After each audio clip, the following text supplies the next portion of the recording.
അങ്ങനെ ബാംഗ്ലൂർ 2ാം ദിവസം ഞങ്ങൾ രാവിലെ ബാംഗ്ലൂർ പാലസ് പോകാനായിട്ട് ഒരുങ്ങിയതാണ്. പക്ഷെ ഉച്ചയായി പാലസിലെത്തിയപ്പോൾ. അപ്പോൾ ഞങ്ങൾ ഒരുങ്ങി വന്നപ്പോഴത്തേന് താമസിച്ചു പോയി. ബാംഗ്ലൂർ പാലസ് കാണാനായിട്ട് പോവുകയാണ്. ഇവിടുന്ന് ഒരു ഊബർ വിളിച്ച്. അപ്പോൾ അയാൾ അവിടെ എവിടെയോ വന്ന് കിടപ്പുണ്ട്. അങ്ങോട്ട് നടന്നുകൊണ്ടിരിക്കുകയാണ് ഞങ്ങൾ. ഇവിടാണ് ഞങ്ങൾ താമസിക്കുന്ന സ്ഥലം. ഇതിൻ്റെ അപ്പുറം അപ്പടാണ് ഞങ്ങളുടെ ചിറ്റപ്പൻ്റെ വീടാണ്. നമ്മുടെ ഊബർ വന്നിട്ടുണ്ട്. ഊബർ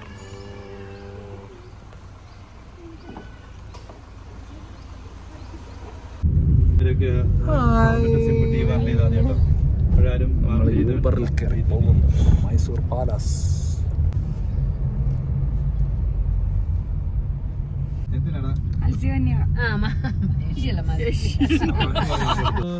അപ്പം അങ്ങനെ ഞങ്ങൾ മൈസൂർ പാലസിൻ്റെ അടുക്ക് എത്തി. ഇവിടെ ആരുടെ കല്യാണത്തിന് റിസപ്ഷൻ ഏതാണ്ട് നടക്കുന്നതിൻ്റെ ബോർഡ് വെച്ചിട്ടുണ്ട്. ഞങ്ങൾ അകത്തോട്ട് പൊയ്ക്കൊണ്ടിരിക്കുകയാണ്. ലാൻഡറി അതിൻ്റെ പുറകെ ഷീറ്റ് അടിച്ചതല്ല, അതിൻ്റെ ഫ്രണ്ടിൽ കാണുന്ന പാലസ്. നല്ല വെയിലാണെങ്കിൽ ഒരുപാട് ആൾക്കാരുണ്ട് പാലസ് കാണാനായിട്ട് ഇവിടെ. അപ്പം അങ്ങനെ ഞങ്ങൾ അവിടെ എത്തി.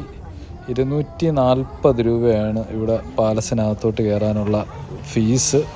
ഒരാൾക്ക് 240 എന്ന് പറയുന്നത് ഇച്ചിരി കൂടുതലാണ്. എങ്കിലും ഞങ്ങൾ ടിക്കറ്റ് എടുത്ത് കയറി. ഇതിനകത്ത് ക്യാമറയൊക്കെ എടുക്കുന്നത് കുറ്റകരമാണ്. ഈ കൊട്ടാരത്തിനെന്ന് പറഞ്ഞാൽ അധികം പഴക്കമൊന്നും ഇല്ലെന്നാണ് തോന്നുന്നത്. 1964 തോന്നുന്നു ഇതിൻ്റെ പണി കംപ്ലീറ്റ് ആയത്. നമ്മുടെ മണിച്ചിത്രത്താഴിൻ്റെ റീമേക്കായിട്ടുള്ള ചന്ദ്രമുഖിയുടെ ഷൂട്ടിംഗ് നടന്നത് ഈ കൊട്ടാരത്തിലാണ്. വേറെ 1-2 സിനിമയുടെ ഷൂട്ടിംഗ് ഇവിടെ നടന്നിട്ടുണ്ട്. പേര് ഞാൻ മറന്നുപോയി. ഇവിടെ പണ്ടത്തെ രാജാക്കന്മാരാണ്ട് മേടിച്ച് ഫോട്ടോ ഒക്കെ വെച്ചിരിക്കുന്നതാണ്. ഇത് ഒരു ചെറിയ ഇടനാഴിയാണ്. അപ്പോൾ ഇതുവഴി ഇത് ഫുള്ള് തടിയുടെ പരിപാടികളാണ് ഇതിനകത്ത്. അതുവഴി ഫ്രണ്ടിലോട്ട് നടന്ന് ഇവിടെയൊക്കെ കുറേ സെക്യൂരിറ്റികൾ നിൽപ്പുണ്ട്. നമ്മൾ ഫോട്ടോയോ വീഡിയോ ഒക്കെ എടുക്കുന്നുണ്ടോ എന്ന് നോക്കാൻ വേണ്ടിയിട്ട്. അവർ കാണാൻ എടുത്ത് എന്തായാലും 240 രൂപ ഒരാൾക്ക് വേണ്ടി മുടക്കിയതാണ്. ഇതേപോലുള്ള കുറേ ഫോട്ടോകൾ എന്ന് പറഞ്ഞാൽ ഇതുപോലെ വരച്ച പടങ്ങൾ അവിടെ ഇവിടെ എല്ലാം വെച്ചിട്ടുണ്ട്. ഒരുപാട് ആൾക്കാർ വരച്ചത്, ആരാണ്ട് പിള്ളേരൊക്കെ വരച്ചതാണോ എന്നൊക്കെ അറിയത്തില്ല. കൃഷ്ണൻ്റെയും കുറേ ദൈവങ്ങളുടെയൊക്കെ ഫോട്ടോ അവിടെ ഇവിടെ എല്ലാം വെച്ചിട്ടുണ്ട്.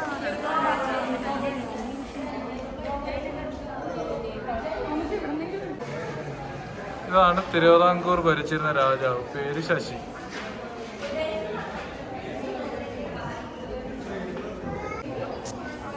ഇതാണ് കൊട്ടാരത്തിൻ്റെ ഫ്രണ്ടിൽ നിന്നുള്ള വ്യൂ. ഇത് മൊത്തം കരിങ്കല്ലുകൾ കൊണ്ടാണ് നിർമ്മിച്ചിരിക്കുന്നത്. അതിൻ്റെ ഭിത്തിക്കോട്ട് ഏതോ പടർന്നു കയറുന്ന ചെടി പടർത്തി കയറ്റിയിരിക്കുകയാണ്. അത് പണ്ടുള്ളതാണെന്നൊന്നും അറിയത്തില്ല. ഇപ്പോൾ ആരെങ്കിലും പടർത്തിയതായിരിക്കാനാണ് സാധ്യത. നമ്മുടെ ഈ പുറകെ കാണുന്നതാണ് ബാംഗ്ലൂർ കൊട്ടാരം, ബാംഗ്ലൂർ പാലസ്.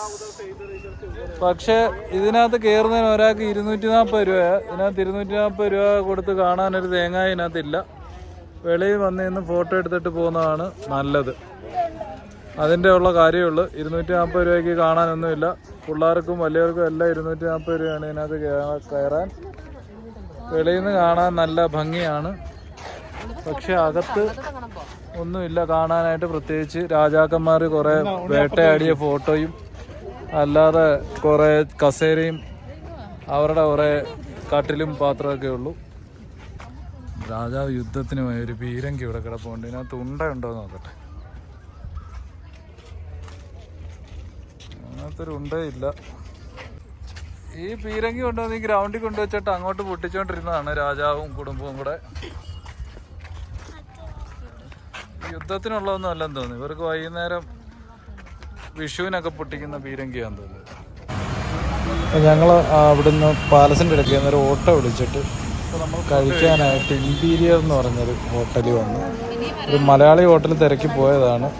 അപ്പോൾ ഒരു ചപ്പളാച്ചി ഹോട്ടലായതുകൊണ്ടാണ് നമ്മൾ ഇമ്പീരിയറിൽ കയറിയത്. അപ്പോൾ ഇവിടെ കയറിയിട്ട് ഫ്രൈഡ് റൈസ്, പൊറോട്ട, അൽഫഹാം ഒക്കെ ഓർഡർ ചെയ്ത് നമ്മുടെ സാധാ സാധനങ്ങളൊക്കെ. അപ്പോൾ ഇവിടെ പൊറോട്ടയുടെ കൂടെ ഒരു പരിപ്പ് കറി എല്ലാ ഹോട്ടലിലും കിട്ടുന്നുണ്ട്.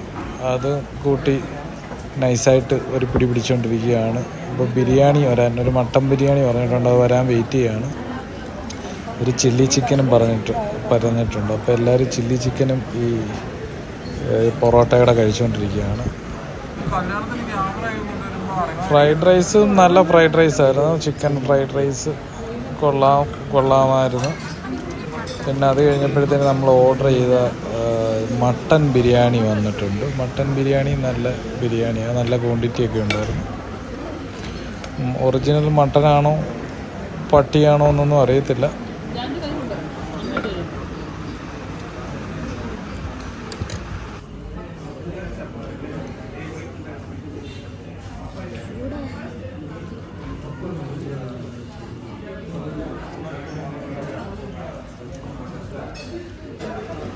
അപ്പോൾ നമ്മുടെ അൽഫഹാം എത്തിയിട്ടുണ്ട്. നമ്മുടെ അടുക്കലത്തെ പോലെ ഫുള്ളായിട്ടല്ല, ഒരു പീസാക്കി ഇട്ടിട്ടാണ് അൽഫാം കൊണ്ട് തരുന്നത്. അപ്പോൾ അവിടെ ക്വാർട്ടറില്ല, ഫുള്ളും ഹാഫും മാത്രമേ ഉള്ളൂ. അപ്പോൾ ഇതുപോലെ കുറേ ചെറിയ പീസായിട്ട് കൊണ്ട് തരുന്ന അൽഫാം നമ്മളൊരു ക്വാർട്ടർ ചോദിച്ചിട്ട് തന്നില്ല, അതായത് ഒരു ഹാഫ് ഒരു ക്വാർട്ടറൂടെ ചോദിച്ചിട്ട് തന്നില്ല. അപ്പം ഞങ്ങൾ ചോറെല്ലാം കൊണ്ടിട്ട് ആഹാരം കഴിച്ചിട്ട് ഒരു സിനിമ കാണാൻ പോവാണ്, മലയാളി ഫ്രം ഇന്ത്യ. ഈ വെളിയിൽ ഭയങ്കര ചൂട്, അപ്പോൾ ഈ ചൂട് മാറുന്നിടം വരെ നമ്മൾ തിയേറ്ററിനകത്തിരിക്കാമെന്ന് വിചാരിച്ച്. മലയാളി ഫ്രം ഇന്ത്യ റിലീസായി, വലിയ ഗുണമില്ലെന്നൊക്കെ റിവ്യൂ കാണുന്നുണ്ട്. എന്തായാലും കാണാം. ഒരു ഓട്ടോ പിടിച്ച് പോവുകയാണ്. ഏത് തിയേറ്ററായിരുന്നു? അല്ല, UB മാളല്ല, ഇവക്കറിയത്തില്ല. സംഗീത് തിയേറ്റർ എന്ന് പറയുന്ന തിയേറ്ററിലോട്ടാണ് പോകുന്നത്.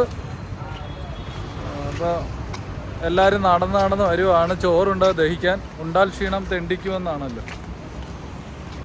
അപ്പം നമ്മൾ ഈ സംഗീത് തിയേറ്ററിൽ പോയി. അതെന്ന് പറഞ്ഞാൽ ഒരു മഹാവൃത്തിയായിട്ട് ഒരു തിയേറ്റർ, നമ്മുടെ പണ്ടത്തെയൊക്കെ തിയേറ്റർ പോലത്തെ ഇടിഞ്ഞു വീഴാൻ പോകുന്ന മൂത്രത്തിൻ്റെയൊക്കെ വാട അവിടെ മൊത്തം. എന്നിട്ട് അവിടെ ഒരു മനുഷ്യനും ഇല്ല. അപ്പോൾ ഞങ്ങൾ ആ തിയേറ്റർ ഉപേക്ഷിച്ച് പോരുന്നു. അപ്പോൾ ഞങ്ങളുടെ ബുക്ക് ചെയ്ത പൈസ എല്ലാം പോയി, 10,000 രൂപയോളം പോയി. എന്നിട്ട് ഞങ്ങൾ UB സിറ്റി മാളെന്ന് പറയുന്ന മാളിലോട്ട് വന്നു. അപ്പോൾ ഇവിടെ സിനിമ കാണുമെന്ന് വിചാരിച്ച് വന്നതാണ്. പക്ഷേ ഈ മാളിൽ തിയേറ്ററില്ല. ഇവിടെ തിയേറ്ററുണ്ട്, പക്ഷേ മറ്റേ നാടകവും ഡാൻസും ഒക്കെ നടക്കുന്ന പോലത്തെ തിയേറ്ററാണ്. അപ്പം ഈ മാളിൽ വന്ന് ഇവിടെ ഇരിക്കാനൊക്കെ നല്ല രസമൊക്കെ, കഥയൊക്കെ പറഞ്ഞിരിക്കാനായിട്ട് മുകളിലൊരു സ്പേസൊക്കെ ഉണ്ട്. ഇപ്പോൾ ഈ ഒരു മെഷീൻ കണ്ടപ്പോൾ ഞങ്ങൾ ചുമ്മാ ഒന്ന് കളിച്ച് നോക്കിയതാണ്. ഇതിനകത്തങ്ങ് ഒരു കുന്തവും ഇല്ല, ചോക്ലേറ്റ് പോലും ഇല്ല അതിനകത്ത്. അതിനകത്തുള്ള 2 അളിഞ്ഞ കളിപ്പാട്ടം ഉണ്ട്, 50 രൂപയും പോയി കിട്ടി.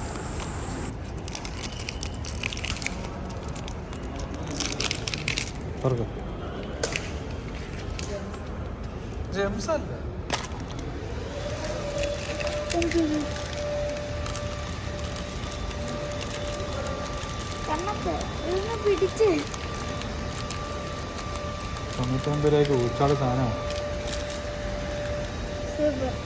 കളിച്ചു ഗൈസ്, 99 രൂപ എടുത്ത് നമ്മളെ പറ്റിച്ച് ഗൈസ്.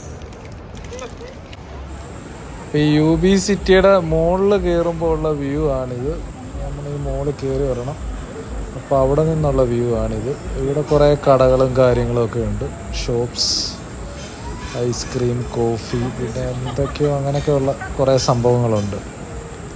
അതൊക്കെ മേടിച്ചിട്ട് നമുക്ക് കണ്ട് അപ്പുറത്തോട്ട് പോയി മാറിയിരുന്ന് കാപ്പിയൊക്കെ കുടിച്ച് സംസാരിച്ചൊക്കെ ഇരിക്കാം എന്നാണ് പറയുന്നത്.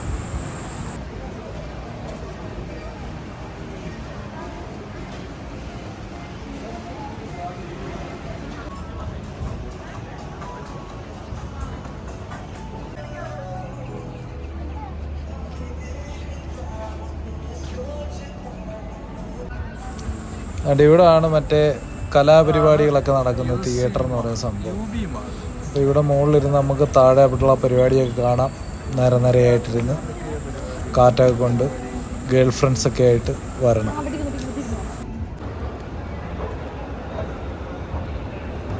അപ്പോൾ ഇവിടുത്തെ കാറ്റൊക്കെ കൊണ്ട് മതിയായി ഞങ്ങൾ ഇവിടെ തിയേറ്റർ ഇല്ലാത്തതുകൊണ്ട് അടുത്ത തിയേറ്ററുള്ള ഒരു മാള് നോക്കി പോവുകയാണ്, മലയാളി ഫ്രം ഇന്ത്യ കാണാൻ. അങ്ങനെ ഞങ്ങൾ മന്ത്രി സ്ക്വയർ എന്ന് പറയുന്ന മാളിലെ തിയേറ്ററിലാണ് ടിക്കറ്റ് ബുക്ക് ചെയ്ത് ഒരു ഊബർ പിടിച്ച് ഞങ്ങൾ അങ്ങനെ ഇവിടെ എത്തിയിട്ടുണ്ട്. പിന്നെ മുകളിലാണ് സിനിമ PVR-ൽ. ഇത് നമ്മുടെ ലുലു മാളൊക്കെ പോലെ വലിയൊരു മാളാണ്, അല്ല അതിനേക്കാളും വലിയ ഒരു മാളാണ്.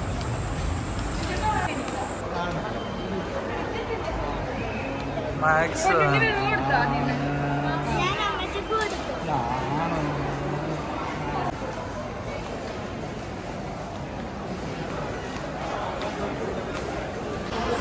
അപ്പോൾ അങ്ങനെ നമ്മൾ നടന്ന് ഏറ്റവും മുകളിൽ തിയേറ്ററിൻ്റെ അടുക്കൽ എത്തിയിട്ടുണ്ട്.